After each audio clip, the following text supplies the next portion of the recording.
Good morning and welcome to another edition of App Marketing Conversations. I am Ryan Morrell, and as always I'm joined by Roby Ganguly of Apptentive, Ian Sefferman of Mobile Dev HQ by Tune, right? I guess now mobile app tracking by Tune. Tune Marketing Console. Yeah. Tune Marketing Console. Okay, good. Well, now that's settled.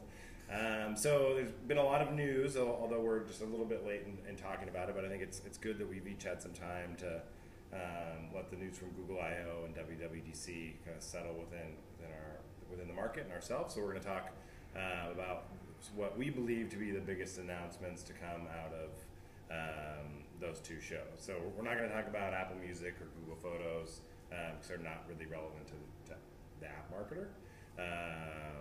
But we will talk about some other things.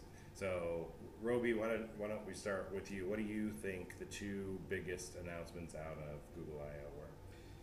I think that the Google Now on Tap capability, this notion that in any app you can like kind of double tap the home button and bring up Google Now on Tap, and it'll have ideally insightful contextual recommendations based upon what you're doing, where you are in the app you're in.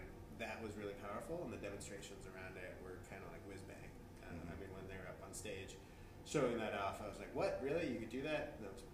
I thought that was pretty impressive, and that sort of dovetails with more of the deep linking that they talked about, which really was about being able to see more into apps, see the context of handoffs between the apps, and then use that for searching capabilities to understand more of where the content is. And I think those two things work together, and Google showed a lot of its computing and machine learning muscle in the announcements between those two things. Yeah. Okay. On Google I/O. Yeah. I sort of right in that same vein. I think the emphasis on deep links and app indexing, and we can contrast that to WWDC as well, but Google is definitely making a bold statement. I think that apps are first-class citizens, and that as the world moves to mobile, discovery is going to move towards apps, and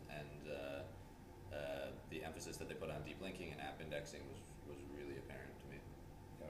So there's probably a whole conversation we could have around like how that emphasis on apps and deep linking impacts Google as a company, right? Considering their cash cow is search on the web, and how mobile and web search doesn't really happen within apps, so to speak. So maybe that's for another time. So for WWDC, these things it's kind of a similar response, right? So do you want to tell us what you thought the biggest announcements for WWDC are, and then we can talk about.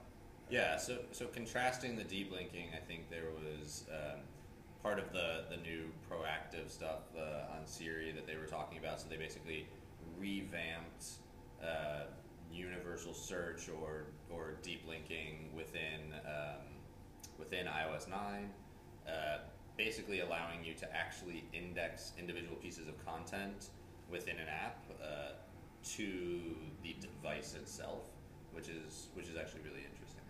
Yeah. Okay.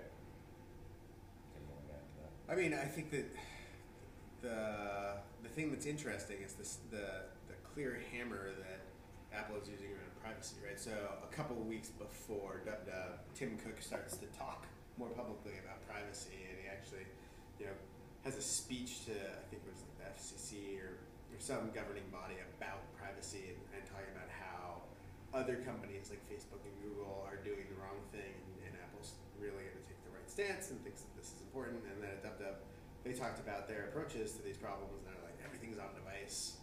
We don't do stuff with your information that lives on our servers. It's not identifiable. We're going to really be hammering home on this over and over. And I just thought that was them saying, okay, we're trying to solve similar problems, but we have a different approach, and we think that it'll win consumers over. Yeah.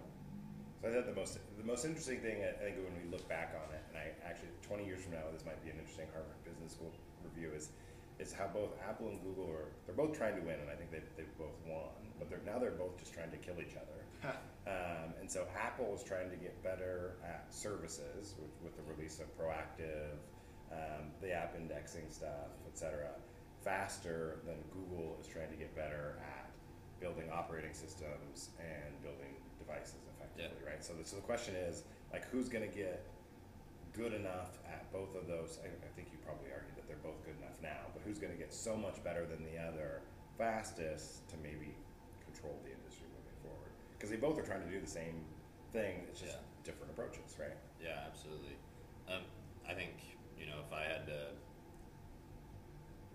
put my magic wand on and see what the future was like, it's it's Google wins that race, which is surprising. I don't think that I would have said that 2 years ago, but I think it's easier to put together the muscle around experience on a device, and I think Google has actually shown that their experience is really good on Android right now, than it is to artificially hamstring yourself on the services side like Apple's doing and expect to have the same output.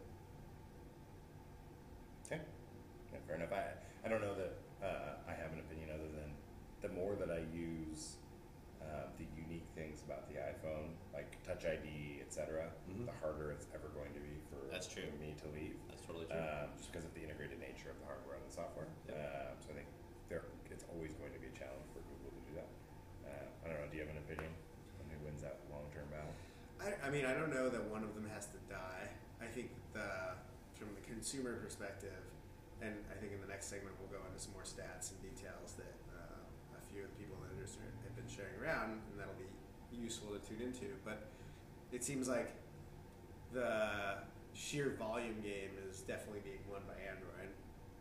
And if you think that volume helps them introduce more people to a really simple world where they just get to say something like, find me Thai food in 5 minutes, and Google answers that really well, then it starts to be very, very hard for anybody to switch over to iOS and feel comfortable. But I don't know if that's really going to take place in enough of the world for it to lead to Apple dying. Yeah. Like their margins around their business are strong, they're a really premium, well-regarded brand, they continue to make more investments in the ecosystem and the lock-in, right? At this point, if you are like right, you have an Apple Watch, an iPhone 6 Plus, an Apple TV at home, a MacBook Air, and probably several other devices that make you never want to really get out of the ecosystem. Yeah, that's hard. I mean, the other question I have is Google is essentially succeeding on Apple, right? And innovating too, right? Even in discovery and like the app indexing world, probably faster than Apple is. But is Apple succeeding on Google in any meaningful way right now? Well, that's why. So we said we weren't going to talk about Apple Music, but I thought that was one of the. I thought that was actually the most interesting thing about the Apple Music announcement, which was horrible in my opinion. But like the fact that it was going on Windows and Android, I thought was a really interesting move for them because none of their other stuff is available on Android right now. Right. But I don't know. They're trying at least with that. Yeah, true. So I think Roby's right though. That Android is seeing most of its gains outside of the U.S. While iOS continues to be strong in the first world, so it's going to be hard for them to unseat that. And you're right, just the halo effect and the platform lock-in just gets harder every day. Yep. For both, I guess. Okay, so the big things that we think came out of both WWDC and Google I/O are kind of all wrapped in together. Google Now on Tap, which is relatively similar, or Apple, I guess Proactive is relatively similar to Google Now, and subsequently Google Now on Tap.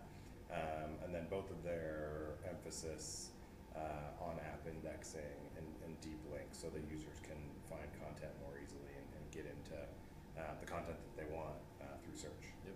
Okay. Yep. Okay, so make sure to check out the other segments. Thank you very much for watching. Like this video and subscribe to the channel.